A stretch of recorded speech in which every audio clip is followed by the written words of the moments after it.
Hello నమస్తే. నేను journalist Srinivas. ఈరోజు సాక్షి పేపర్లో వార్తలను చూద్దాం. స్థానిక ఎన్నికలపై డైలమా కొనసాగుతుంది. వాయిదా వేద్దామా లేక బీసీలకు 42% రిజర్వేషన్లు కోటా జీవో ఇచ్చి ముందుకెళ్దామా లేదంటే కాంగ్రెస్ పార్టీ పరంగిద్దామా అని కాంగ్రెస్ పార్టీ, తెలంగాణ ప్రభుత్వం ఈ రెండు మల్లగొల్లాలు పడుతున్నాయి. దాదాపు 6 నెలలు అయింది. రకరకాల పద్ధతుల్లో బీసీ బిల్లు అసెంబ్లీలో ప్రవేశపెట్టారు, రాష్ట్రపతి పంపారు, ఆర్డినెన్స్ చేశారు, గవర్నర్కి పంపారు, అక్కడి నుంచి రాష్ట్రపతి పోయింది. మిగతా అనేక రకాల ప్లాట్ఫామ్స్లో ఫైట్ చేస్తున్నాం. ఇది అడిదిరిగి ఇడిదిరిగి ఏమవుతుందంటే కాంగ్రెస్ పార్టీ మెడకే చుట్టుకుంది. కామారెడ్డి డిక్లరేషన్ పేరుతో బీసీలకు స్థానిక సంస్థల ఎన్నికలలో 42% రిజర్వేషన్ ఇస్తామన్నారు. ఆ డిక్లరేషన్లో డీటెయిల్గా చెప్పలే వీళ్ళు. కేంద్రం పరిధిలో ఉంటుంది, ఈ ఈ విధంగా ఉంటుంది, మేము బిల్లు పంపుతాం, ఆర్డినెన్స్ పంపుతాం, ప్రయత్నం చేస్తామని చెప్పుకొని డైరెక్ట్ ఇస్తామని చెప్పారు. కేసీఆర్ మీకు అన్యాయం చేసిండు, 34% ఉన్న స్థానిక సంస్థల రిజర్వేషన్లు 23కు తగ్గించిండు, మేము వస్తే 42% చేస్తామన్నారు. ఇప్పుడు అన్నమాట నెరవేర్చుకోవడానికి అనేక తంటాలు పడుతున్నారు, కులగన్న కూడా చేశారు, కానీ ఫలితం లేని పరిస్థితి అయింది. ఇప్పుడు చివరికి బట్టి విక్రమార్క గారు, డిప్యూటీ సీఎం ఉత్తమ్ కుమార్ రెడ్డి, వీళ్ళు పొన్నం ప్రభాకరు, శ్రీధర్ బాబు వీళ్ళతో కమిటీ వేశారు. ఏం చేయాలా, రిజర్వేషన్లు ఎట్లా ముందుకు పోవాలని. ఆ కమిటీ రిపోర్టు కోసం ఢిల్లీ పోయింది. న్యాయ నిపుణులతో మాట్లాడితే న్యాయ నిపుణులు కాంగ్రెస్ పార్టీ హైకమాండ్ కొన్ని సూచనలు చేసిందట. ఎట్టి పరిస్థితుల్లో రాహుల్ గాంధీ గారి అభిప్రాయం మేరకు తప్పనిసరిగా రిజర్వేషన్ ఇవ్వాల్సింది, ఇచ్చిన తర్వాతనే ఎన్నికలకు పోండి.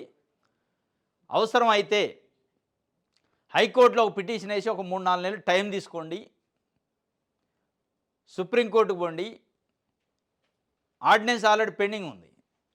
ఆర్డినెన్స్ మళ్ళా రెండోసారి ఆర్డినెన్స్ పంపితే కంపల్సరిగా గవర్నర్ ఆమోదించాల్సిన పరిస్థితి కాన్స్టిట్యూషన్ ప్రకారం. సెకండ్ టైం ఆర్డినెన్స్ పంపాలి అంటే 3 నెలలు టైం కావాలి. ఫస్ట్ టైం పంపిన ఆర్డినెన్స్కి 3 నెలలు టైము పూర్తయితేనే ఇంకొక ఆర్డినెన్స్ పంపడానికి ఉంటుంది. అప్పటి వరకు టైం టేకింగ్ తీసుకొని సెకండ్ ఆర్డినెన్స్ పంపితే అనివార్యంగా ఆయన ఆమోదించాల్సి వస్తుంది. ఆమోదించిన దాన్ని బట్టి ఎలక్షన్స్కి పోవచ్చు అనేది, ఇట్లా రకరకాల ఆప్షన్స్.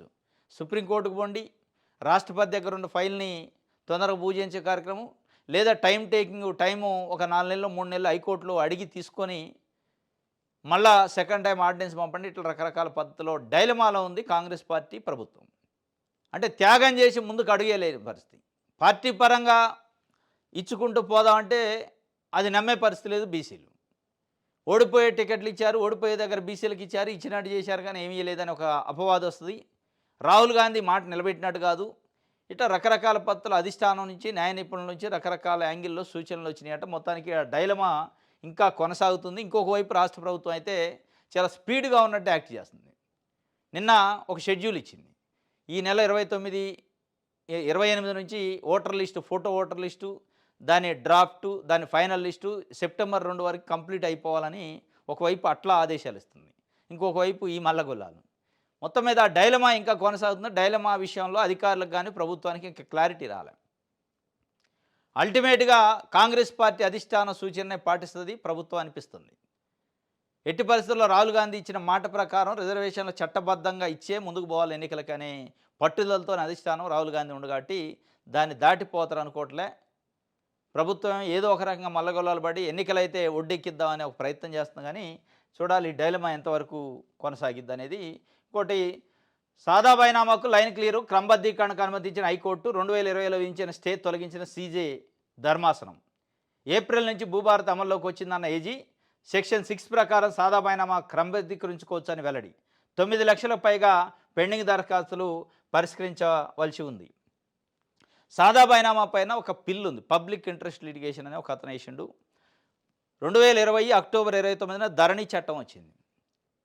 ఈ ధరణి చట్టం 2020 ఈ అక్టోబర్ 29న అమల్లోకి వచ్చిన వెంటనే ఆల్రెడీ ఉన్న ఆర్ఓఆర్ చట్టం 1971 ఆర్ఓఆర్ చట్టం రద్దు అయిపోయింది. 71 ఉంది, ఆటోమేటిక్గా రద్దు అయిపోయింది. కొత్త చట్టం అమల్లోకి వచ్చింది. అప్పుడు కేసీఆర్ ప్రభుత్వం ఏం చేసిందంటే సాదా బైనామా దరఖాస్తులు తీసుకుంది. ఈ చట్టం అక్టోబర్ 29, 2020 రాకముందు ఒక 2 లక్షల పైచీలకు దరఖాస్తులు తీసుకుంది. సాదా బైనామా అంటే తెల్ల కాగితాల మీద భూములు కొని అమ్ముకున్న వ్యవహారాలను తీసుకుంది. ఆ ట్రాన్సాక్షన్ని తీసుకొని వాళ్ళ క్రమబద్ధీకరించి చేయటం కోసం అప్లికేషన్ తీసుకుంది. చట్టం అమలు కంటే ముందు అంటే 1977 ఆర్ఓఆర్ యాక్ట్ ప్రకారం తీసుకుంది. ఈ చట్టం వచ్చిన తర్వాత ఒక 6,00,000 దరఖాస్తులు, 6,00,000 పైచిలుకు దరఖాస్తులు తీసుకుంది. దానికోసం 112 ఒక జీవో చేసింది. 112 జీవో చేస్తూ సాదా బైనామా క్రమబద్ధీకరణకి మళ్ళీ కూడా చట్టం ఉంటది. ధరణిలో అది లేదు, ఆ ప్రొవిజన్ లేదు. పాత చట్టం ప్రకారమే దరఖాస్తులు తీసుకుంటాం అని ఒక జీవో చేసింది. అప్పుడు ఒక అతను పిల్లేసిండు.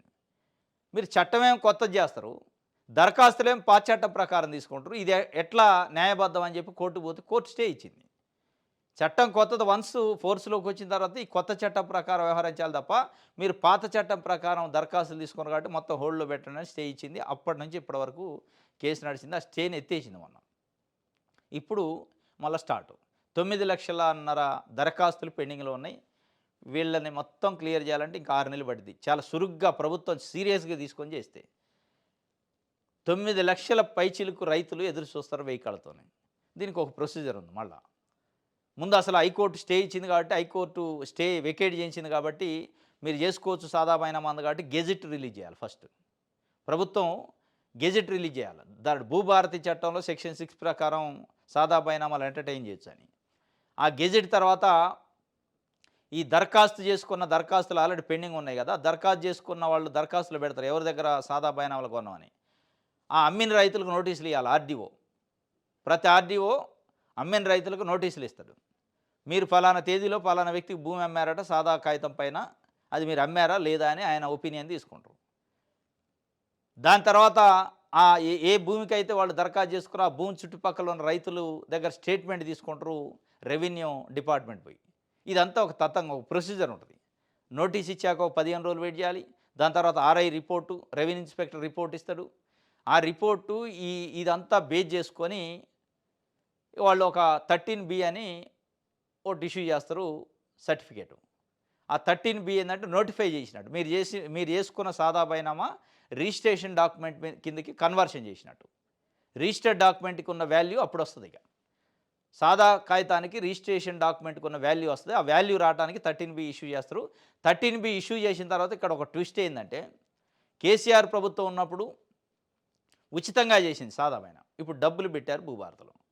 స్టాంప్ డ్యూటీ కట్టాలి. స్టాంప్ డ్యూటీ ఆ రుసుమంతా పే చేస్తే అప్పుడు ఇక పాస్బుక్ రిలీజ్ అయింది.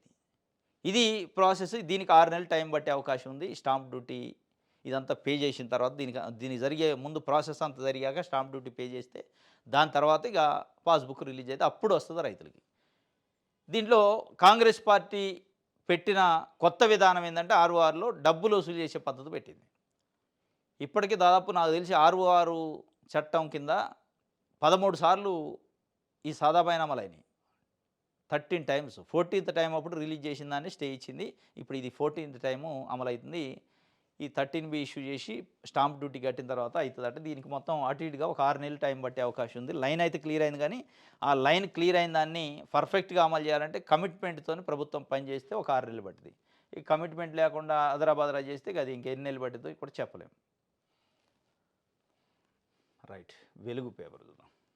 సెప్టెంబర్ 1st వీక్లో స్థానిక ఎన్నికల షెడ్యూల్, క్యాబినెట్ భేటీలో రానున్న క్లారిటీ. తొలుత ఎంపీటీసీ, జెడ్పీటీసీ, ఆ తర్వాత సర్పంచ్ ఎలక్షన్స్కు ఛాన్సు. బీసీ రిజర్వేషన్లను 42% పెంచుతూ జీవో ఇవ్వాలని భావిస్తున్న ప్రభుత్వం. దానిపై ఎవరైనా కోర్టుకు వెళితే అది ఆగిపోతే పార్టీ పరంగా ఇవ్వాలని నిర్ణయం. ఎన్నికల ప్రక్రియను స్పీడప్ చేసిన రాష్ట్ర ఎన్నికల సంఘం సెప్టెంబర్ 2న ఓటర్ల తుది జాబితా ప్రచురించాలని ఆదేశాలు. సెప్టెంబర్ 1st వీక్లోనే ఇక్కడేమో ఎన్నికల షెడ్యూల్ అంటాడు. దాని తగ్గట్టు ఎన్నికల సంఘం స్పీడ్ పెంచింది. ఇంకొక వైపు కాంగ్రెస్ పార్టీ అధిష్టానం డైలమాలో ఉంది. పెట్టాలా వద్దా, ఎన్నికలకు క్లియర్ చేయాలన్నా, చట్టబద్ధంగా ఇద్దామా. ఇక మీరు జీవో చేసి ఎన్నికలకు పోతే ఫెయిల్యూర్. జీవో చేసి ఎన్నికలకు పోతే జీవో నెక్స్ట్ డేనే హైకోర్టులో ఛాలెంజ్ చేస్తారు. ఆ జీవో క్యాన్సిల్ అయింది.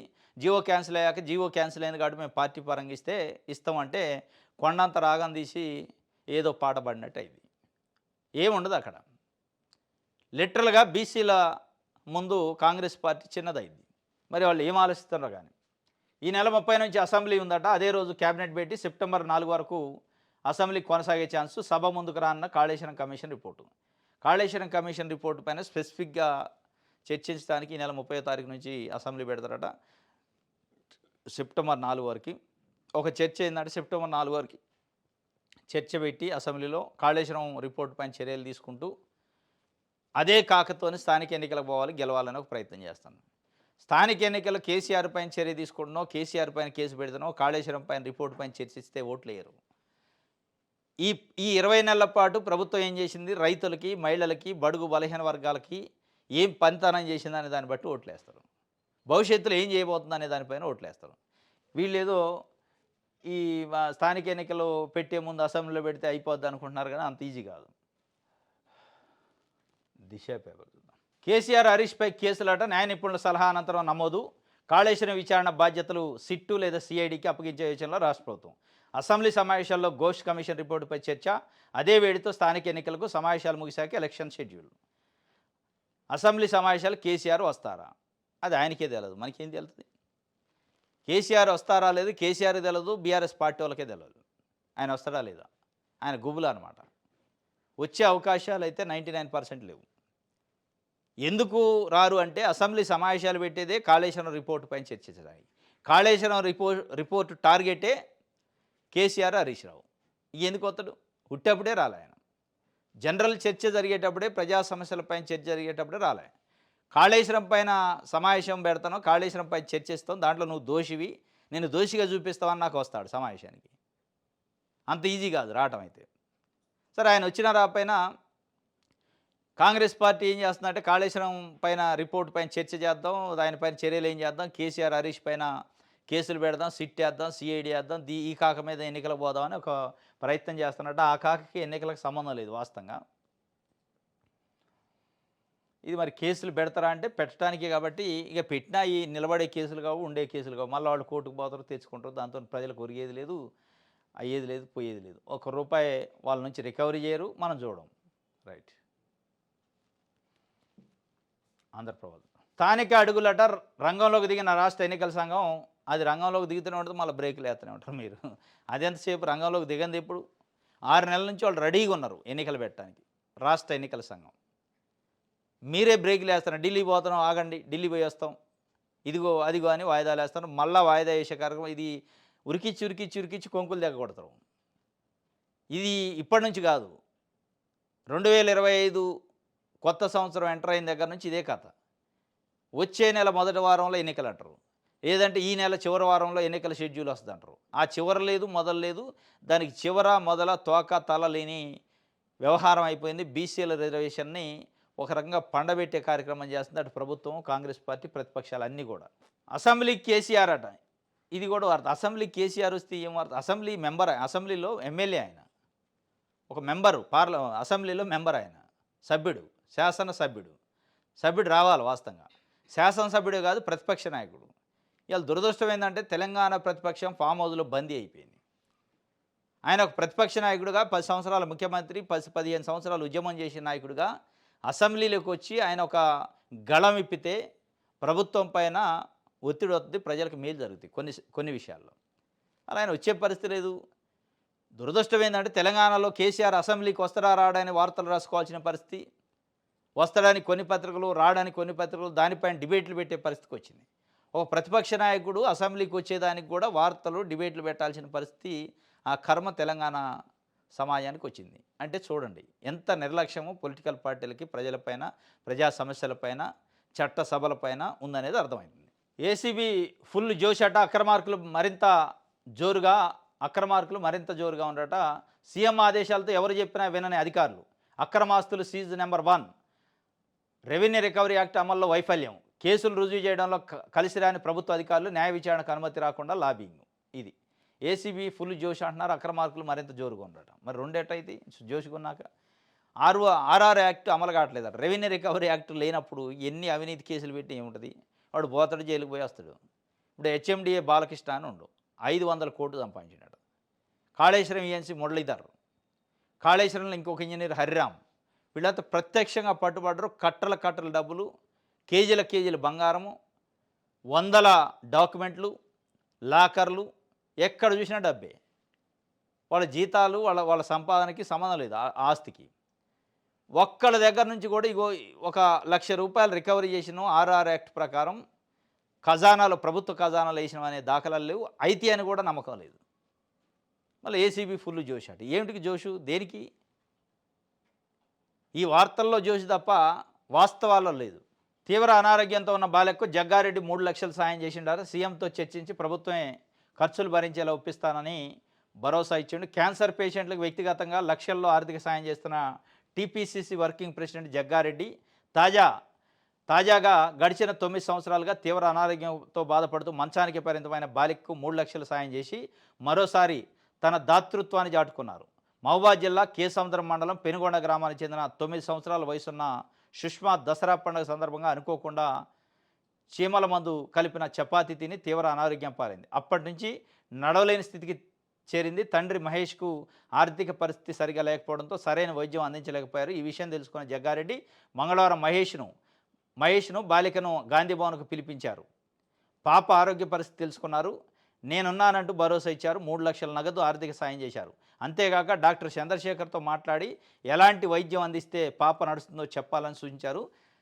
ఆపరేషన్ అవసరమైతే ఎంత ఖర్చు అవుతుందో అడిగారు. ఆమె చికిత్స ఇంకా సాయం చేయగలనని ప్రభుత్వ పరంగా కూడా ఖర్చు భరించాలని సీఎం రేవంత్ రెడ్డితో మాట్లాడతానని చెప్పారట. ఇది జగ్గారెడ్డి, టీపీసీసీ వర్కింగ్ ప్రెసిడెంటు, మాజీ ఎమ్మెల్యే సంగారెడ్డికి సంబంధించి. ఈ మధ్యకాలంలో క్యాన్సర్ పేషెంట్లకి 10 లక్షలు ఇచ్చినాయి మనం చూసినాం. నిన్న మహబూబాద్ జిల్లా అట, మళ్ళీ ఇక్కడ కాదు, ఆయన కాన్స్టిట్యున్సీ కాదు, ఆయన ఊరు పక్కన కాదు, ఆయన జిల్లా కాదు, ఎక్కడో మహబూబాద్ జిల్లాలో ఉన్న ఒక పేషెంట్కి సంబంధించి వివరాలు ఆర్థిక సాయం కోరుతానని చెప్పి వాళ్ళని పిలిపించుకొని గాంధీభవన్ 3,00,000 సాయం చేసి ఆ పాపకి ట్రీట్మెంట్ చేస్తున్న డాక్టర్తో మాట్లాడి ఆమెకి ఏం ట్రీట్మెంట్ కావాలో ఎంత ఖర్చు అవుతుందో అడిగి మిగతా ఖర్చును కూడా నేను భరిస్తా, అవసరమైతే ప్రభుత్వంతో కూడా పెట్టించే కార్యక్రమం చేస్తానని ఒక దాతృత్వాన్ని చాటుకున్నాను. ఇట్లాంటి అంటే ఇప్పుడున్న పొలిటికల్ లీడర్లలో ఇట్లాంటి పొలిటీషియన్స్ చాలా అరుదుగా ఉన్నారు. అందరు చెబుతారు మేము ప్రజాసేవ కోసమే మా జీవితాలను అంకితం చేసినాం, మేము ప్రజాసేవ కోసమే రాజకీయ పార్టీలో ఉన్నాం అని అంటారు. కానీ చెప్పే మాటలకి చేసే పనులకి సంబంధం ఉండదు. చాలామంది ప్రజాసేవ కోసమే మేము రాజకీయాలు చేస్తామని చెప్పి రియల్ ఎస్టేట్ దందా చేసేటోళ్ళు, కబ్జాలు చేసేటోళ్ళు ఉన్నారు నాయకులు. ప్రజలు ఓట్లేసి గెలిపిస్తే అదే ప్రజల పైన ఉక్కుపాదం మోపేటోళ్ళు ఉన్నారు. సాయం చేయకపోగా వాళ్ళ భూములు గుంజుకొని, వాళ్ళ ఆస్తులు గుంజుకొని రకరకాల వేధింపులకు గురి చేసి పోలీసుని ప్రభుత్వాన్ని అడ్డం పెట్టుకొని చేసేటోళ్ళు ఉన్నారు. ఆయనకి ఏ పదవి లేదు, ఓడిపోయింది వాస్తవంగా. అయినప్పటికీ ఆయన కాన్స్టిట్యున్సీ కాకపోయినా బయట జిల్లా వ్యక్తులు కూడా సాయం చేసేది అది ఆ దాతృత్వం ఉండాలి. ప్రజాసేవ అంటే అది, అంటే ప్రజల కోణం ఉండాలని. ఇది జగ్గారెడ్డికి సంబంధించి. విజయకాంత్ చూద్దాం. నాతో ఫుట్బాల్ ఆడుతున్నారు, పార్టీ సంస్థాగత కార్యదర్శికి football gift. BJP MP Konda Vishweshwar Reddy వినూత్న నిరసన తెలిపిండు. Chevella MP BJP party senior నాయకుడు ఆయన. వాళ్ళ పార్టీ వాళ్ళు ఆయనతో ఫుట్బాల్ ఆడుతున్నారని చెప్పి పార్టీ సంస్థాగత కార్యదర్శి వస్తే ఢిల్లీ నుంచి ఆయనకి ఫుట్బాల్ బహుమతి ఇచ్చినట్ట. ఏంటిది ఇది అంటే పార్టీ నాయకులు నాతోని, అంటే బీజేపీ పార్టీలో ఏ స్థాయిలో అంతర్గత కలహాలు ఉన్నాయనేది ఈ మధ్యకాలంలో బాగా చూస్తున్నాం. ఈటెల రాజేంద్ర, బండి సంజయ్ ఎపిసోడు, రాజాసింగ్, కిషన్ రెడ్డి ఎపిసోడు, ఇట్లా రకరకాల ఎపిసోడ్లు కనపడుతున్నాయి. కనీసం ఒకళ్ళకొకళ్ళు ముఖబంధాలు కూడా లేని పరిస్థితులలో ఈరోజు ఉన్నారు బీజేపీ ఎంపీలు అయితే ఎమ్మెల్యేలు. ముఖబంధాలు కనీసం కలిస్తే పలకరించుకునే పరిస్థితి కూడా పార్టీలో చాలామంది నాయకులలో ఉందట. అది పెద్ద ఎత్తున డ్యామేజ్ చేస్తుంది కింద పార్టీలు. మరి బీజేపీ ఢిల్లీ నాయకత్వం ఏమైనా గమనిస్తుందా లేదా, గమనించే పట్టించుకోవట్లేదో తెలియదు. కానీ ఇది మళ్ళీ ఆయన నిరసనని, ఆవేదనని వినూత్నంగా తెలిపిండు. ఒక ఎంపీ కూడా పార్టీలో కంప్లైంట్ చేసుకునే పరిస్థితికి వచ్చిందంటే, బీజేపీలో తనతో పార్టీ నేతలు ఫుట్బాల్ ఆడుతున్నారు అని పేర్కొంటూ ఆ పార్టీ చేవెళ్ళ ఎంపీ కొండా విశ్వేశ్వరరెడ్డి వినూత్నంగా నిరసన తెలిపారు. మంగళవారం ఆయన హైదరాబాద్ బీజేపీ రాష్ట్ర కార్యాలయంలో పార్టీ రాష్ట్ర సంస్థాగత వ్యవహారాల కార్యదర్శి చంద్రశేఖర్ తివారికి ఫుట్బాల్ గిఫ్ట్గా అందించి తనను పార్టీలో ఫుట్బాల్ ఆడుతున్నారని ఆవేదన వ్యక్తం చేశారని సమాచారం. వికారాబాద్, రంగారెడ్డి జిల్లాలో పార్టీ నిర్మాణం సక్రమంగా లేదని చెప్పినా స్పందించిన నేపథ్యంలోనే ఈయన ఈ విధంగా వ్యవహరించినట్టు పార్టీ శ్రేణులు వెల్లడించాయి. తన పార్లమెంట్ నియోజకవర్గ పరిధిలో పార్టీ వ్యవహారాలపై మాట్లాడేందుకు మొదట సంస్థాగత కార్యదర్శి చంద్రశేఖర్ తివారిని కలిస్తే స్టేట్ చీఫ్ రామచంద్రరావును కలవమని చెప్పడం, ఆయన కలిస్తే పార్టీ ఇన్ఛార్జ్ అభయ్ పటేల్ని కలిసి పరిస్థితిని వివరించాలని సూచించారని, తీరా పార్టీలను కలిస్తే ఆయన మరో నేత పేరు చెప్పారని తెలిసింది. ఒకరిని కలిస్తే మరొకరు పేరు చెబుతున్నారని మండిపడ్డారు. ఈ నేపథ్యంలో ఆగ్రహానికి గురై ఎంపీ ఈ విధంగా తివారికి ఫుట్బాల్ పంపించి తన నిరసన తెలిపినట్టుగా సమాచారం.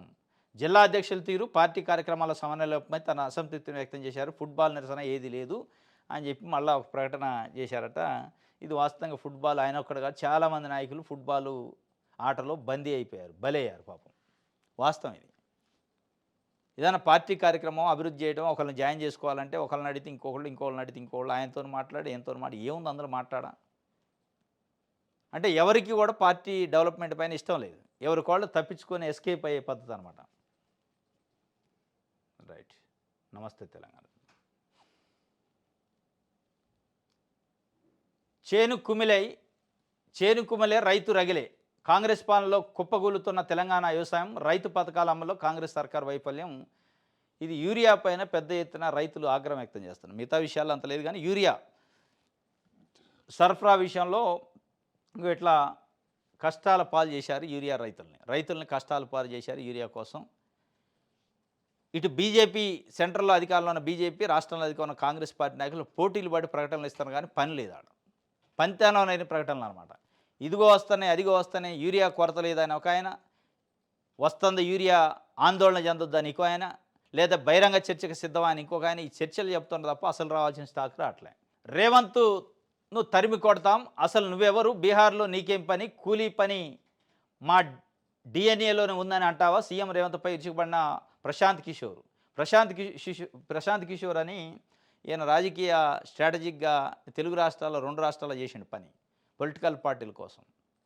ఆయన బీహార్కి సంబంధించి బీహార్ పోయి రేవంత్ రెడ్డి డైలాగులు వేసిండట, కూలీ పని బీహార్ డిఎన్ఏలో ఉందని చెప్పి ఆగ్రహం వ్యక్తం చేసిన, తరిమి కొడతాం అని చెప్పి మొత్తానికి అక్కడ పోయి రేవంత్ రెడ్డి ప్రచారం చేసి మరి వచ్చే ఓట్లు పోగొట్టే కార్యక్రమం, లేకపోతే రాని ఓట్లు ఇంకేమైనా వచ్చే కార్యక్రమం చేస్తారు కానీ ఒక నెగిటివ్ క్యాంపెయిన్ అవుతుంది అన్నట్టుగా ఆయన చెప్తుండే. మరి ఎంతవరకు నిజమో దీంట్లో రాశారు. నమస్తే తెలంగాణలో అనుకూల తీర్పు కోసం ముఖ్య నేత ఒత్తిడి, విచారణ నుంచి తప్పుకున్న ఎన్సీఎల్ఏటి న్యాయమూర్తి, హైదరాబాదీ కంపెనీ కేఎల్ఎస్ఆర్ పై ట్రిబ్యునల్లో దావా.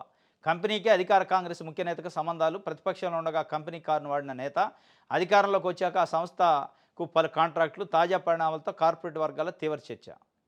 కేఎల్ఎస్ఆర్ ఇన్ఫ్రాటెక్ హైదరాబాద్ కేంద్రంగా కార్యకలాపాలు నిర్వహిస్తున్న ఈ రియల్ ఎస్టేట్ కంపెనీ ఇప్పుడు దేశవ్యాప్తంగా సంచలనంగా మారింది.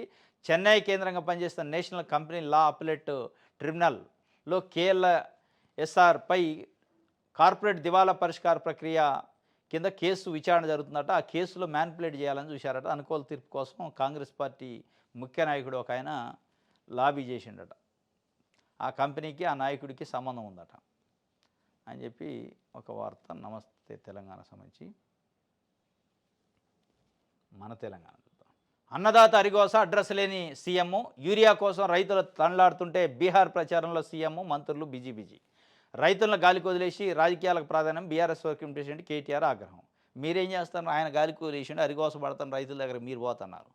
మీ నాయన ఫామ్ హౌస్లో ఉండే నువ్వు ఎక్కడుండో తెలియకుండా ఎక్స్లలో పోస్టులు పెడుతుంటారు. వాళ్ళ రాజకీయం వాళ్ళు చేస్తారు. ఢిల్లీ బీహార్ ముఖ్యమంత్రి, మంత్రులు, కాంగ్రెస్ నాయకులు వాళ్ళు పట్టించుకోపాయా, మీరు పట్టించుకోపాయా. మీరు ఒక ప్రధాన ప్రతిపక్ష పార్టీ 39 మంది ఎంపీలను ఎమ్మెల్యేలు ఇస్తే మీరు ఏ రోజు ప్రజల కోసం రోడ్ల మీదకి వస్తున్నారు? కేసీఆర్ మాట్లాడు. ఎప్పుడు వస్తారా కేసీఆర్ ఏం మాట్లాడతారా అని తెలంగాణ రైతాంగం ఎదురు చూస్తుంటే ఒక్క మాట కూడా మాట్లాడలేని పరిస్థితి. మీరు కవిత మీరు కొట్టుకునే పరిస్థితి మీదే ఉంది. మీ కథ మీ పంచాయతీలు మీరు ఉండరు. ఇక రైతులను ఎవరు పట్టించుకోవాలా? అన్నదాతలు అరిగోసపడుతుంటే అడ్రస్ లేని సీఎం అంటే అడ్రస్ లేని సీఎం, అడ్రస్ లేని ప్రతిపక్షం, 2 అంతే ఉన్నాయి. సీఎం అడ్రస్ లేదు, ప్రతిపక్ష నాయకుడు కూడా అడ్రస్ లేడు. వాళ్ళ తంటాలు అడుగుపడతారు ప్రజలు. రైట్. ఇది మన తెలంగాణ సంబంధించి. ఇది ఈరోజు న్యూస్ అనాలిసిస్. రేపు తాజా వార్తలతో తిరిగి కలుసుకుందాం. Thank you.